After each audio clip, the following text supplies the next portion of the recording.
रख रख त्या रानातून थोडं पुढं जाऊ गड्या, पाऊल थकलं नाही गड्या, पाऊल थकलं नाही. सुकलेल्या भाकरीला पानसंग खाऊ गड्या, पाऊल थकलं नाही गड्या, पाऊल थकलं नाही.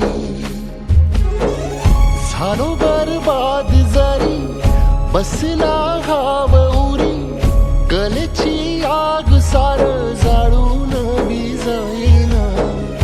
अडला घास असा काळा वनवास असा, पण ह्यो ध्यास